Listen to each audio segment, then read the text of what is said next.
clapping. Make some noise and welcome Deepika.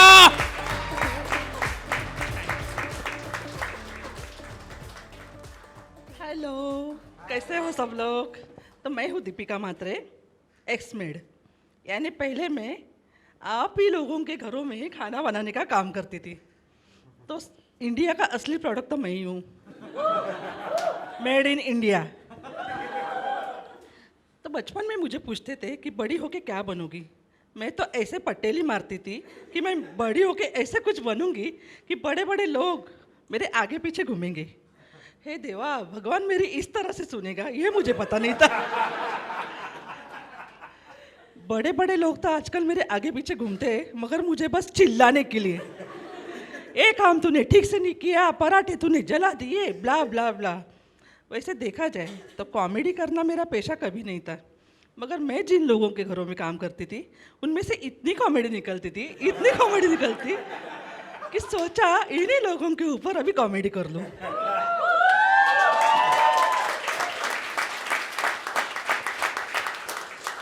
आप लोगों को पता है, पहले मैं ट्रेन में इमिटेशन ज्वेलरी बेचती थी। पहले सोचा था दुकान खोलूं, मगर मुंबई की लोकल ट्रेन इतनी लेट है ना कि दुकान तक कस्टमर पहुंचते ही नहीं। इसलिए मैंने ट्रेन में ही चलती फिरती दुकान खोली। जैसे कि आपने मॉल में देखा होगा ना, कैसे स्टैचू को सजा के रखते, उसके ऊपर ज्वेलरी कपड़े अच्छे अच्छे पहनाते, तो अट्रैक्शन के लिए हम औरतें कितने पागल हो जाते हैं उसको देख के। तो मैंने भी दिमाग लगाया, मैं तो पूरी लक्ष्मी बन के ट्रेन में निकल जाती थी। तो मुझे देख के औरतें पागल हो जाती थी, ये चाहिए वो चाहिए, सब मैंने जो जो पहना वही उनको चाहिए होता था। इससे क्या होता था, मेरा बिजनेस भी बढ़ जाता था और मेरे शौक भी पूरे हो जाते थे। और बहुत से लोग मुझे बप्पी लहरी की बहन करके भी चिढ़ाते थे। ऐसे ही सजने संवरने की आदत से मेरे घर वाले रिश्तेदार बहुत परेशान थे, क्योंकि शादी पार्टी में तो हम लोग तैयार होके जाते हैं। कौन पागल औरत होगी जो किसी के मैयत में तैयार होके जाती है। ओ मैड हेड मैं हूँ। एक दिन क्या हुआ, मुझे सुबह सुबह मेरी बहन का फ़ोन आया, बोली दीपिका ऐसे ऐसे हो गया, अपने चाचा जी गुजर गए। मुझे इतना टेंशन हो गया। अरे वो मर गए इसके लिए नहीं, बल्कि मैंने बहुत टाइम से बालों में कलर नहीं किया था, पार्लर नहीं गई थी, इसकी वजह से मुझे बहुत टेंशन हो गया। फिर क्या, मैं जहाँ वहाँ पहुँची तब तक चाचा जी की अंत यात्रा निकल चुकी थी। फिर सब रिश्तेदारों ने चारों तरफ से मुझे घेर लिया, ऐसे वैसे मुझे सुनाने लगे। मैं बोली मेरी बात ध्यान से सुनो, सब लोग शांति से बैठो ऐसे। देखो, मैं बोली मरने वाले अंकल बूढ़े थे, उनकी आंखें बंद हो गई, मगर आप लोगों की आंखें तो खुली है ना। अगर मैं कैसे भी उठ के आ जाती तो आप लोगों को गॉसिप करने का मौका मिलता। मैं ये नहीं चाहती, इसके लिए थोड़ा सजना संवरना पड़ता है ना। ये तो मैं लिपस्टिक भी नहीं खुद के लिए नहीं लगाती, हाँ, आप लोगों के लिए लगाती हूँ। ऐसे एक मैडम का किस्सा है। एक दिन मैडम के घर में कुरियर वाला आया, मैंने कुरियर लिया। वो बेचारे को बहुत प्यास लगी थी, तो उसने मेरे पीछे मैडम खड़ी थी, उससे पानी मांगा। बोला ताई पानी तो देना, क्योंकि उसको लगा वो काम वाली बाई है।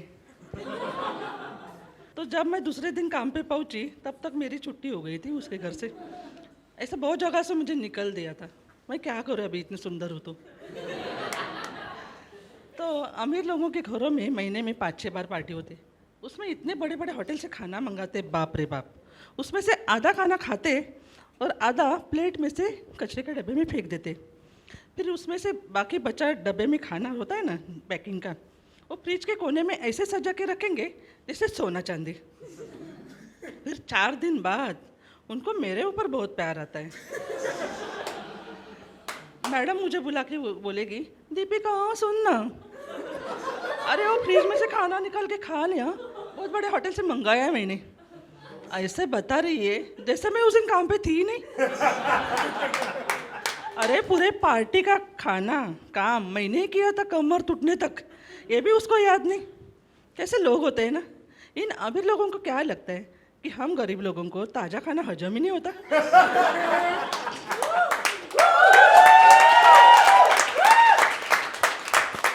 यहाँ पे जैन लोग है क्या? जैन कोई है तो बाहर जाने के बाद मुझे मारो मत, थोड़ा 1-2 जोक्स बोलूँगी। कोई है शांति से बैठो। तो एक दिन क्या हुआ, मैंने साहब के कपड़े लिए धोने के लिए, तो उनके जेब में से मुझे एक बिल मिला। उसमें लिखा था chicken biryani, tandoori, lollipop, beer. मैं बोली वाह जैन साहब वाह, अच्छे मज़े करते हो बाहर, आज मैं आपको मज़ा चखाती हूँ। और मैंने वो वैसे के वैसे बिल मैडम के हाथ में थमाया। बोली दीदी दीदी देखो तो ये काम का है क्या?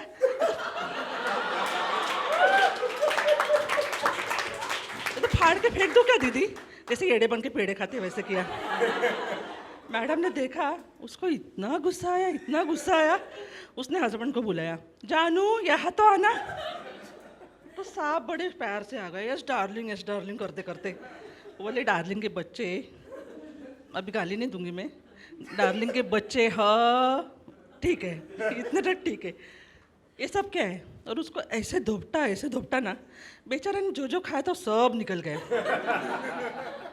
हालांकि मुझे साफ करना पड़ा, मगर उस दिन सफाई का मजा ही कुछ और था। ऐसे मेरे एक जैन मैडम है, उनके घर में अगर मैंने कॉकरोच, चींटी कुछ भी मारा तो मुझे इतना चिल्लाती है, बोलती दीपिका इनको मत मारो, तेरे को पाप लगेगा, तू नरक में जाएगी। बोली हाँ, मैं सोचती हूँ मैं अगर इसके घर में 100-150 कॉकरोच चींटी से जिंदा छोड़ दूंगी तो ये क्या करेगी? उनको मारेगी ना, कि मंदिर में रख के पूजा करेंगे। कभी कभी मैं सोचती हूँ इनके घर में रात को कीड़े मकोड़े कितने खुश होकर पार्टी करते होंगे। जैन ने मेरा दिल लुटिया, होए जैन ने मेरा दिल लुटिया। ये लोग अमीर लोग हैं ना, बड़े बड़े मॉल्स में जाते हैं, महंगे ब्रांडेड जूते परफ्यूम्स खरीदी करते हैं, मगर वहाँ चीज़ों पे जो भाव होता है वही भाव वो लोग देते हैं। वहाँ ऐसे भाव तब नहीं करते, क्योंकि उन्हें पता है वहाँ अगर भाव करेंगे तो वही जूते। मगर यही लोग जब सब्जी लेने जाते हैं तो हर एक सब्जी की कीमत कम से कम करते हैं। टमाटो 30 रुपया किलो, तो भाया 25 में दो ना। मटर 80 रुपया किलो, भाया 70 में दीजिए ना। और फिर इतनी सारी सब्जी हमने ली तो थोड़ा धनिया फ्री दो ना भाया। ऐसे चिंदीगिरी भी करते हैं लोग।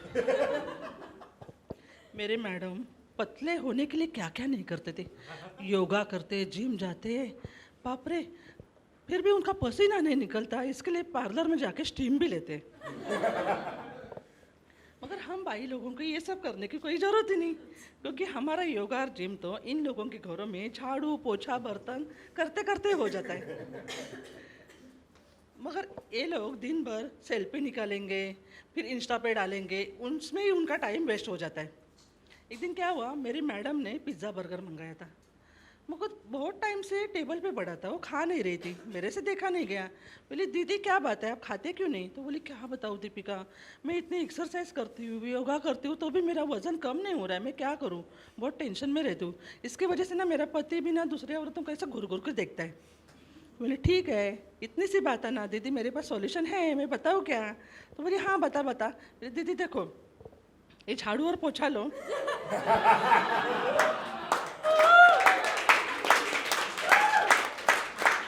और पूरा 1 महीना आप अपने घर की सफाई खुद के हाथों से करो, देखो कैसा आपका वजन मेंटेन हो जाता है।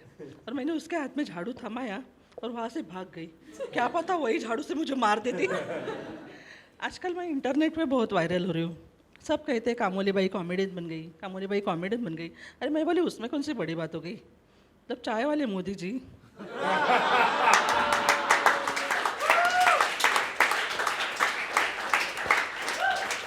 जब चाय बेचने वाले मोदी जी देश के प्रधानमंत्री बन सकते हैं, तो मैं कॉमेडियन बन गई, तो उसमें क्या, ये अपना इंडिया है, यहाँ सबको मौका मिलता है। Thank you so much.